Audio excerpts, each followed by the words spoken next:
पश्चिमी उत्तर प्रदेश में कर्फ्यू नहीं लगता। आज कांवड़ यात्रा निकलती है, कांवड़ यात्रा याद है ना। आज कर्फ्यू नहीं, आज दंगा नहीं, आज गुंडा टैक्स नहीं। गुंडा टैक्स वसूली करने वालों की सबकी गर्मी शांत हो गई ना। जो गर्मी दिखा रहे थे उस समय, गर्मी सबकी शांत हो गई होगी। वैसे भी मौसम बहुत सुहावना हो गया।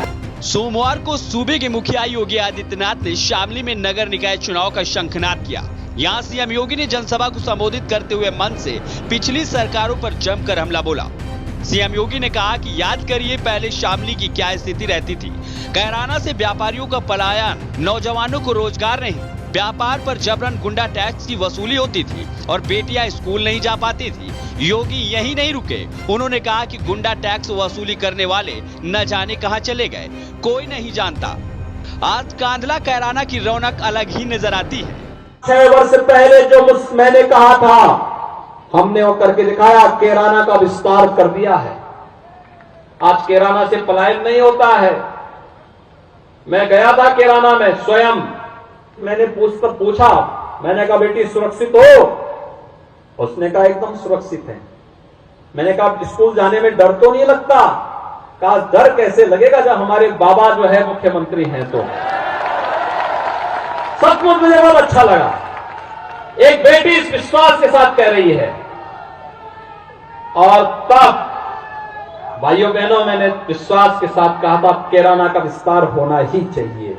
पश्चिमी उत्तर प्रदेश में कर्फ्यू नहीं लगता। आज कांवड़ यात्रा निकलती है, कांवड़ यात्रा याद है ना। आज कर्फ्यू नहीं, आज दंगा नहीं, आज गुंडा टैक्स नहीं। गुंडा टैक्स वसूली करने वालों की सबकी गर्मी शांत हो गई ना।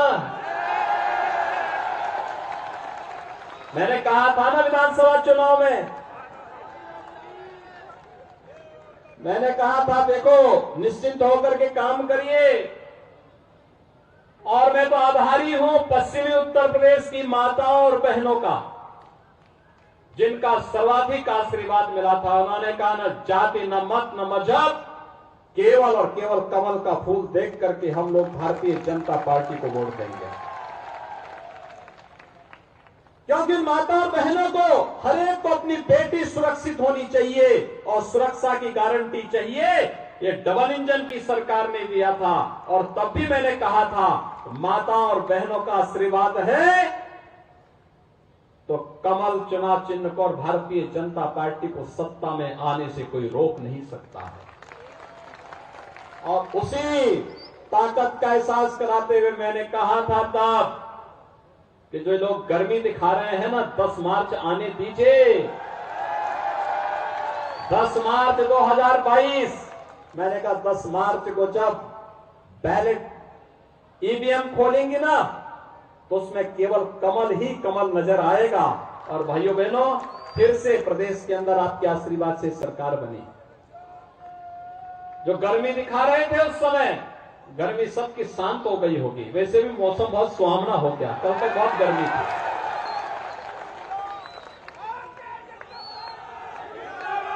गुंडा टैक्स वसूली करने वाले कहां चले गए कोई पता ही नहीं। कोई उनके लिए 2 बूंद आंसू बहाने वाला भी नहीं। आज कैराना में देख करके मुझे बहुत प्रसन्नता होती है। जब हमारा व्यापारी वापस आ गया, व्यापार कर रहा है। कांधला में देख करके मुझे प्रसन्नता होती है जब वहां पर फिर से रौनक दिखाई दे रही है। शामली की रौनक, ऊन की रौनक, एलम की रौनक चौर।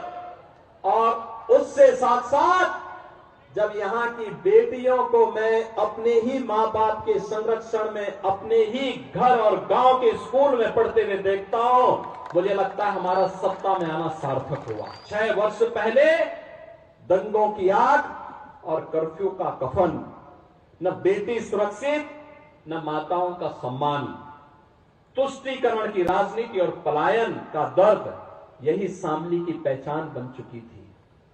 और भाइयों बहनों, इन 6 वर्षों में डबल इंजन की सरकार ने व्यापारी सुरक्षित, बेटियां सशक्त, व्यापार के लिए स्वनिधि, हर घर नल की योजना का लाभ, शांति, सुरक्षा और सौहार्द, समृद्धि चौओर, यही आज हम सबकी पहचान बन चुकी है।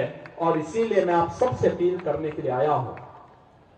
आप सबसे मुझे ये अपील करना है, आखिर हम अपने युवाओं को कैसी सुविधा चाहते हैं, कैसा चाहते हैं, कैसे युवा चाहते हैं? हमारे युवाओं के हाथों में तमंचे होने चाहिए या टैबलेट होने चाहिए?